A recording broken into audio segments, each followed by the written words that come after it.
Eu estou aqui com Arthur Nascimento, que é professor há 15 anos aqui na União dos Palmares e mestre em educação, e está lançando um livro. Mostra pra gente, Arthur, a capa do livro, que já me chamou a atenção assim que eu vi. Parabéns pelo seu trabalho. E eu quero que você comece falando sobre o título do livro. Então, Laura, é de início gratidão, né? E falar sobre o título desta obra, né? Que tem por título O Um, que o Gemimô, é dizer de uma possibilidade, ou melhor dizer, de outros possíveis, com outros amigos, e de uma rede que ela é também internacional. E aí a gente busca essa tradução literal daquilo que seria no português lá, em África, né? Especificamente na Nigéria, mas para isso a gente tem um contato com outra colega que é de Moçambique, mas que fez doutorado no Brasil e que é minha amiga, que é a Sônia André, e aí ela busca nesse amigo dela que mora na Nigéria a tradução literal daquilo que seria no português. E aí é dizer de uma parceria que acontece não só no Brasil, mas também fora dele.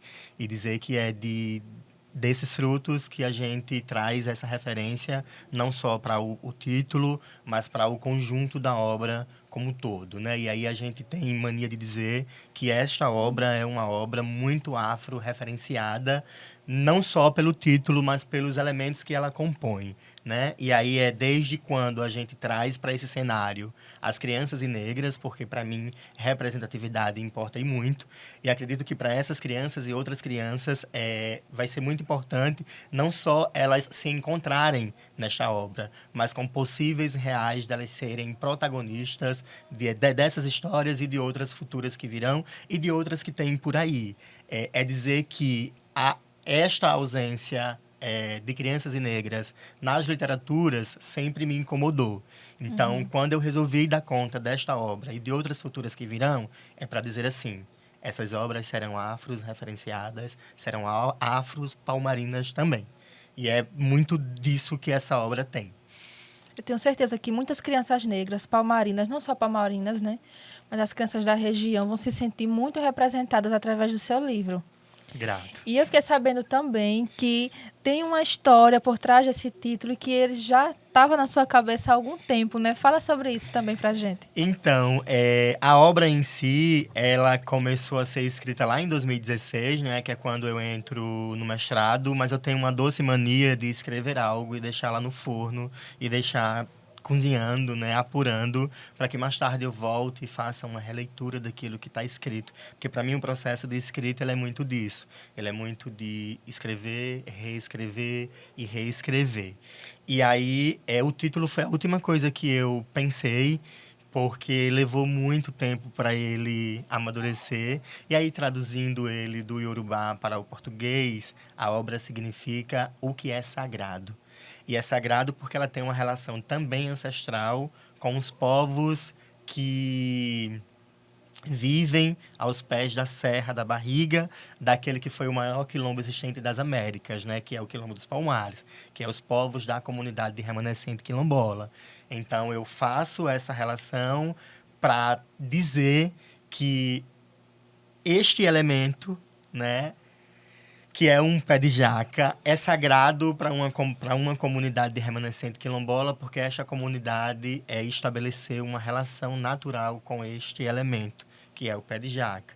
Mas, para além disso, né, para dizer que isso é sagrado, eu narro um pouco, inicialmente, da enchente ocorrida no ano de 2010, né, que devastou parte do estado de Pernambuco e parte do estado de Alagoas, especificamente algumas cidades. E a nossa cidade, União dos Palmares, foi uma das cidades do estado de Alagoas que mais sofreu com a enchente daquela época. Então, a ideia de trazer esta narrativa para esse cenário é dizer de um palmarino que é professor da educação básica, que é mestre em educação, que está fazendo um doutorado na Universidade de Juiz de Fora, conta essa história que é da terra e contará outras também.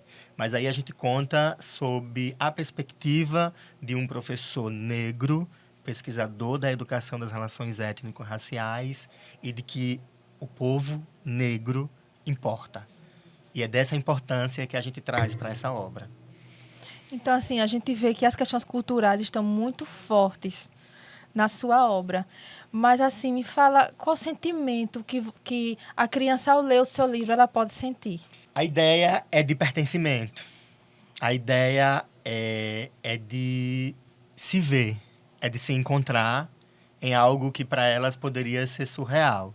E aí você consegue ver isso, né, quando você olha para o João e o Erquinho, por exemplo, e eles abrem o sorriso e os olhos brilham em dizer assim: eu sou protagonista de um livro, né? E aí eles se encontrarem. E aí é para dizer que outras crianças negras, elas podem também ser protagonistas dessas histórias e de outras. Nós precisamos inseri-las nesse contexto, né? E aí dizer que o nosso lugar também é aqui. E dizer que é de um lugar de resistência, óbvio, né? Porque muitas atrocidades estão por aí, mas nós estamos, no mínimo, resistindo e fazendo com que muitos desses possam se encontrar nesse lugar. E olhando para o seu livro, mostra ele, por favor, para a gente. Mostro, sim. Olhando para o seu livro, a gente vê a diversidade cultural só pelas ilustrações.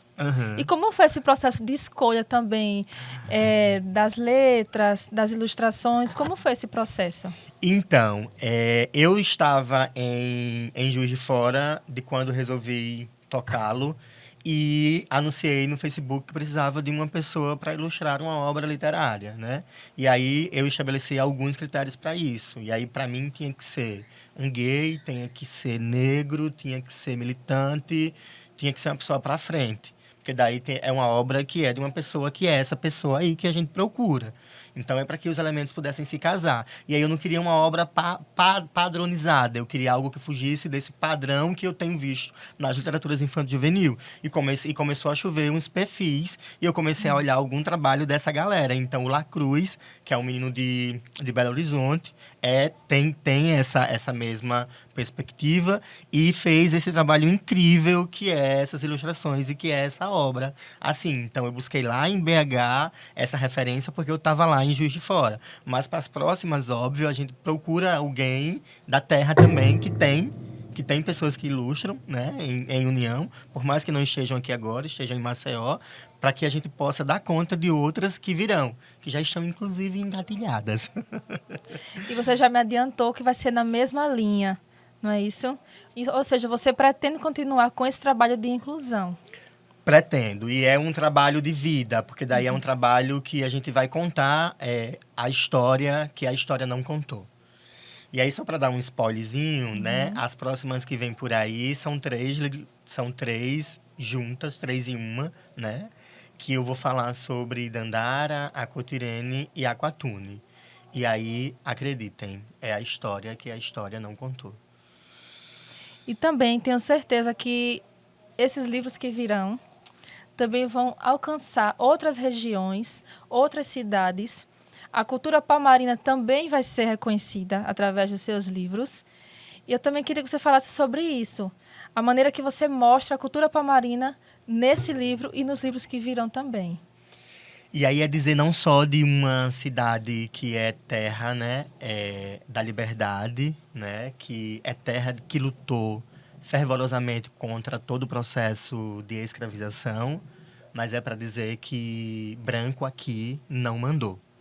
É para dizer de uma outras literaturas de que branco aqui não derrubou o Quilombo dos Palmares. É dizer que ele resiste e que ele vive em outros zumbis, em outros gangazumbas, em outras dandaras, em outras aquatirenes, em outras aquatunes e em outras mulheres e homens negros que resistem a esse país mundo afora. É dizer que a ideia é contar disso para outras pessoas que estão acostumadas ou já ouviram uma história sobre, mas que foi a história que a branquitude contou. E não é essa história que a gente quer contar. A gente quer contar a história que a história não contou. A gente quer contar a história de pessoas negras que sobreviveram e lutaram contra todo o processo de escravização, né, que foi esse processo para essa gente, e dizer que outros lugares, que outros estados, como São Paulo, BH, Minas, Rio, vão ter acesso e outros que desejam e queiram, porque a nossa ideia é popularizar essas histórias, que é uma história nossa e que a gente precisa contar para outras pessoas. Então fala pra gente por que que essa história deve ser lida.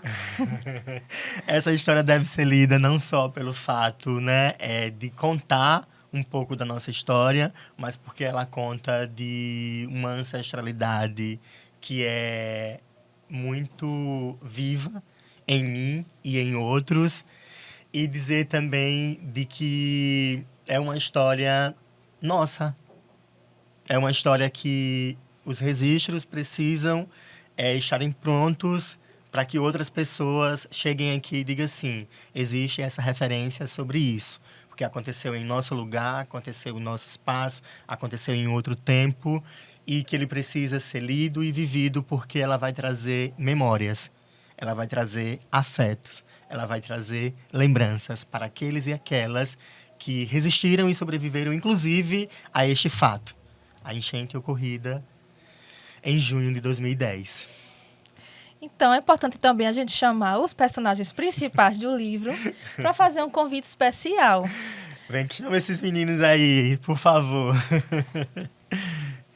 Venha comprar o livro, é só um dinheirinho de tinta. Isso, Só compre. tudo bem. Então, aproveitando a presença do João e do Erquinho, que são os personagens principais da obra, me fala sobre a participação deles e como foi que surgiu a ideia de colocá-los no livro. Então, é dizer dessa ausência, né, de ter nas literaturas infantis juvenis crianças e negras que fossem protagonistas dessas histórias, e dizer que a partir dessa ausência torná-las visíveis, né, é para dizer que elas podem. É para dizer que elas são importantes, é para dizer que representatividade importa e que por mais que haja, né, uma outra literatura que fale de um outro lugar e de outras pessoas que não sejam essas pessoas, nós estamos aqui para dizer que essas crianças também, elas podem estar nesse lugar e elas podem ser protagonistas disso. Elas podem ser protagonistas dessas histórias e de outras. A gente precisa, na verdade, dar visibilidade a isso, e a gente precisa, na verdade, dar oportunidade para isso. E aí, quando a gente não dá a oportunidade para que essas crianças elas sejam protagonistas dessas histórias, a gente acaba que invibiliza. E a ideia aqui não é essa. A ideia aqui é tornar o mais visível possível. Então, diante de tudo que a gente já ouviu aqui, uma obra tão maravilhosa que eu tenho certeza que vai trazer muito benefício para a educação, para o incentivo à leitura. Peço a vocês que comprem, vai valer muito a pena, custa apenas R$30. E é isso, pessoal, comprem bastante, porque eu tenho certeza que essa obra vai encantar vocês. Muito obrigado, Laura. Obrigado ao Zona 10, né, pela oportunidade de estarmos aqui conversando a respeito de uma obra que será lançada em breve, e dizer que a gente conta com o apoio dessa rede, né, dessa rede de amigos que a gente tem, né, espalhado por parte deste país, e especificamente os palmarinos que são maioria, né? Então é com essa maioria que a gente conta, inclusive, para poder dar conta dos gastos iniciais, né, que é para que a gente possa, no mínimo, estar fazendo os exemplares necessários para que a gente possa custear, né, o valor total do que foi essa obra. Porque daí não é só a obra pronta e acabada, né? Há gastos com ilustração, diagramação, com registro, inclusive com impressão. Então, a ideia de vender é também para isso.